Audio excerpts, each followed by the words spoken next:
আজকে মেলায় যাওয়ার পরে সব থেকে বেস্ট মোমেন্ট ছিল এইটা।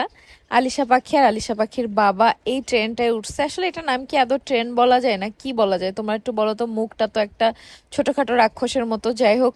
তো এটার নাম কি আমি জানি না, এটাই উঠছে। আমাকে উঠতে বলছিল আলিশার বাবা, বাট আমার চুল একদম এলোমেলো হয়ে যাবে, অলরেডি বাতাসে আমার চুলের 12টা বাজে, যার জন্য হচ্ছে আমি আর এটাতে আলাদা করে উঠি নাই।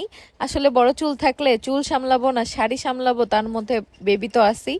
তাও আলহামদুলিল্লাহ যে বেবি ওর বাবার সাথেই বেশি সময় থাকে, যার জন্য আমার অতটা কষ্ট হয় না। সো এই রাইডটায় উঠে অনেক বেশি মজা করছে, একদম ভাব নিয়ে তাকাই ছিল। আর যখন আমার কাছ থেকে যাচ্ছিল এত সুন্দর একটা হাসি দিচ্ছিল, মাশাল্লাহ।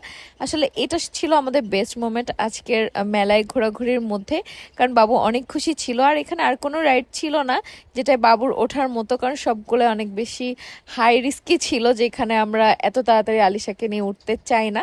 সময় আসছে ইনশাল্লাহ আরো বড় হোক আলিশা, তারপর ওকে নিয়ে অনেক অনেক অনেক জায়গায় ঘুরবো। রিসেন্ট হচ্ছে আমরা পুরো পরিবার মিলে আলিশাকে নিয়ে যাব হচ্ছে চিড়িয়াখানায় ইনশাআল্লাহ। সামনে ওর ভাই বোনদের ছুটি যখন হবে তখন হচ্ছে আমরা সবাই মিলে একসাথে চিড়িয়াখানায় ঘুরতে যাব, কারণ চিড়িয়াখানা যেহেতু বাচ্চাদের ঘোরার জায়গা।